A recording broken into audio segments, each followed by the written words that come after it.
Today we're going to be talking about one of our favorite fruits. That's up next.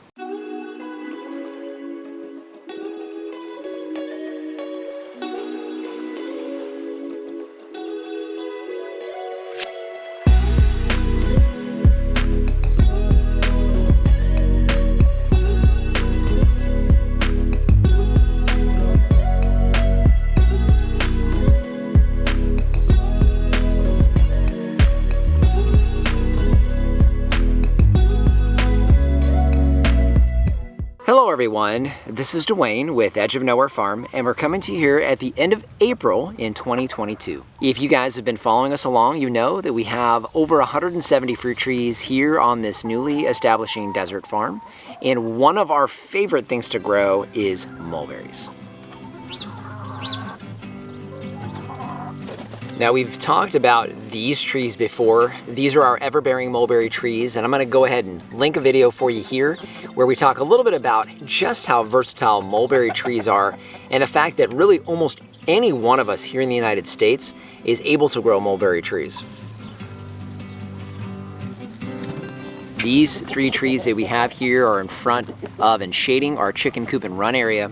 These trees are just over 2 years old and they are extremely productive. There are literally hundreds and hundreds of these small, black, ripe mulberries all over these trees.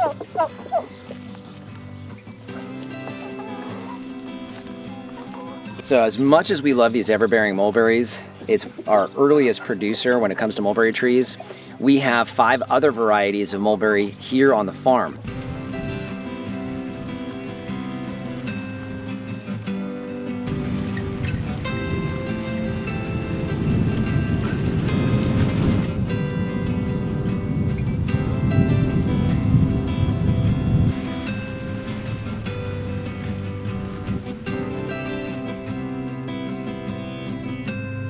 But you can see just how much production we have on these trees.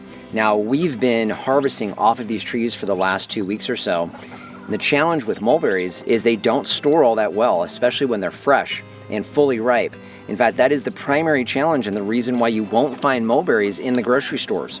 All the more reason to grow your own. So what we want to do is we want to show you one of the harvests that we took actually here this morning and give you an idea of what we do in order to store these long term. So the first thing you're gonna see us doing here is rinsing off the mulberries that we have. Not necessary, but for us, way too much dust and dirt in the air. If you do the rinsing step, you will wanna do this just to get a little bit of the excess water off of the berries. That's gonna be really important once we get to the next step. So for us, it's just a matter of putting them on a towel and spreading them out to dry them off a bit.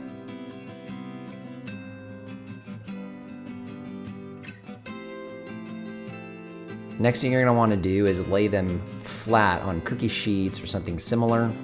The key here is getting them into basically a layer that's 1 to 2 berries deep. That's what's most important.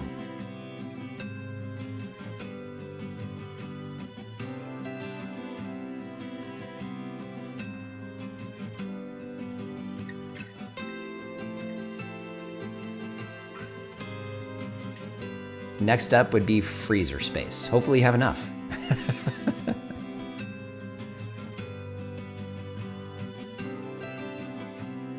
Typically we keep them in the freezer for about 24 hours so they're completely frozen. Then we just scrape them off the trays and you can see they remain completely separate as opposed to being frozen just in a solid clump.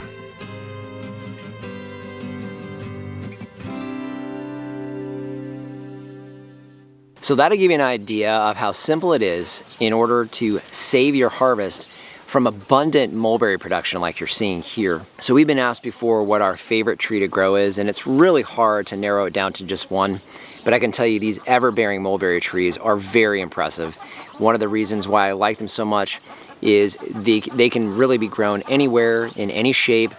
And you can fit them in, even into the smallest spaces and get this incredible production that you're seeing around us here. So just want to thank you for joining us today. If you haven't done so already, subscribe to the channel. We would love to have you as a subscriber as we are establishing this new desert farm here in the Sonoran Desert. Any questions or comments, leave those in the comment section down below. And our Amazon shop, I'll leave a link down in the description. That is a free, painless way to help support the channel. If you start with the link down below, it doesn't matter what you buy, you help to support us here. So just want to thank you for joining us today and remind you, if we can farm on the edge of nowhere, so can you.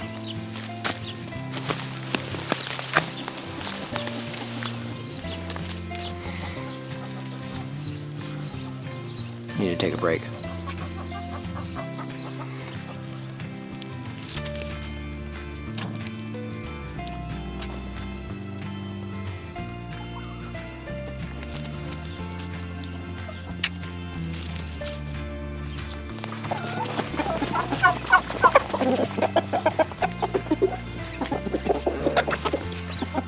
Get your little thing out of the way, Petal.